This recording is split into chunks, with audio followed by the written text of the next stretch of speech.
Hello and welcome to another video from Sustenance and Covering, the only YouTube channel you need to not only survive the current apocalypse, but actually enjoy it. And today we're going to be talking about 5 items that are essential for after the collapse.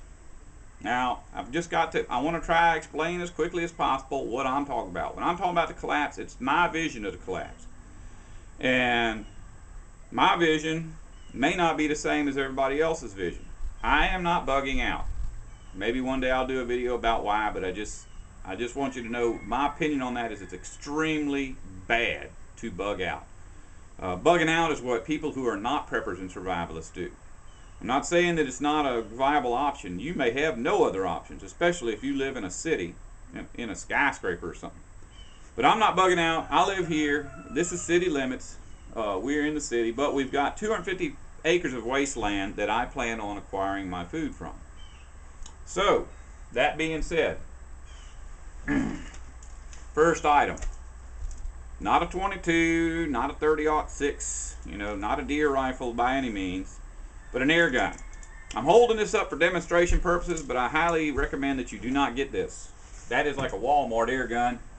I got it thinking it would be good for taking squirrels out of trees without putting a bunch of lead in the air to fall on my neighbors' houses. However, it injures more squirrels than it kills. So it's out. They make air rifles with a 22 caliber or larger pellet that will shoot at 1,000 feet per second. That is a 500 feet per second, .177. So get a large bore, high power, break barrel air rifle. Break barrel because it's the easiest to use, least amount of things can go wrong with it. It requires no infrastructure. If you've got, say, 25 pounds of pellets and a break barrel air rifle, you're set. And you can silently sneak around town or through the woods, killing things without anybody knowing you're there. And that is absolutely essential in my vision of the collapse. Secondly, you cannot get around in my woods. I mean, in my woods you can. You can get around anywhere. But there are 250 acres probably that you absolutely cannot navigate through because of stickers, fallen trees, vines. You can't even aim a gun. And if you shot something out of a tree, you wouldn't be able to retrieve it. So, you're going to need loppers. Don't absolutely have to have loppers. Somebody who's a little bit more athletic than me would want a machete. I mean, I've got recommendations on both of these.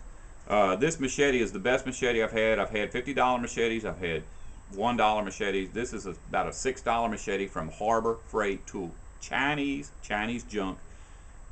The best Chinese piece of junk I've ever owned. But when I'm cutting trees, I'm actually planning for the future. I do not like to injure trees. I like taking limbs off cleanly, and you can't do that without loppers. And you can build shelters with a loppers the same way you can a machete. You can make trails, and I recommend that you start making trails now if you're in my situation. And to every place you could think of where you may want to bury a food cache, or where you may want to set up a little hunting camp for getting squirrels and raccoons and such. But if you do, these are the loppers I recommend. Fiskars. This is the 1 5/8 inch version of Fiskars, and if you notice, it's got a little leverage here because it's got a mechanical advantage to it. It's actually cuts twice what your power is. Loppers. So what is that so far? BB gun and loppers. Oh yeah, if you're going to be out there burying, you may want to dig up your cache and move it if you think somebody's on to you. You're going to need a shovel. I've got 2 of them here. If I can only have one on the list, well, guess what? This is the one I use the most. And yet this is useless. That's a squaring shovel. There's no reason to have a squaring shovel unless you also have a digging shovel. I recommend both items, but we're going to stick to the 5. And with the 5, I would have to put a digging shovel. Now, if you notice, when I say a digging shovel, it could be any digging shovel. The best I have ever found is at Sears Craftsman. Basically, all these shovels are the same, but you want one that has this curved metal part and the wooden handle extending through the curve, and I don't know if you can see it, but that's the end of that wooden handle. That's a shovel that will last you forever and will dig a hole. While we're on the subject, another reason I don't bug out. If you bug out, this is what you need. You will not dig a hole with this unless you're at the beach, you know, landing at Normandy and you're down, you know, trying to keep from getting shot. Other than that, I can't think of why this would be of any use to you. All right, so we covered the air gun, loppers, shovel. Well, once you acquire your food, you got to cook it. This is pretty much universal because you can slow cook. A lot of the meat you get out there cannot be grilled because grilled possum cannot be eaten, period. If you raise chickens, grilled chicken, you know, full-size chicken, cannot be eaten unless you boil it. And so this here, you could boil it. Or if you were grilling, you could put that on the fire and just use this like a griddle. You notice the lid, it's shaped like a little bowl. That's because Dutch ovens really are ovens. You put fire under them to heat the bottom, put fire on top in the form of hot embers, and heat the top. Because that's why it's shaped like a bowl, to hold those embers. Oh, final thing is blankets. I highly recommend plain wool blankets, military issue. This is not military issue. The only reason I'm showing it to you is because this is a Harbor Freight item. It says gray wool blanket. It's about $10, $9.99 or however they do it. This is made from wool scraps. You can tell by looking at it that it's not as durable, not as high quality as what the U.S. military uses, but it's only $10. And probably those wool military blankets are, I don't know, $40 a piece.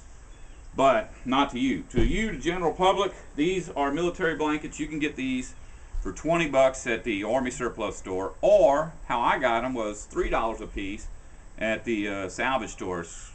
Around here we've got America's Thrift Store, and people just donate items. It's like Goodwill, and I just happened in there when they had this for, may not have been $3, may have been $2. But this is a lot smaller than this one, and yet this is heavier.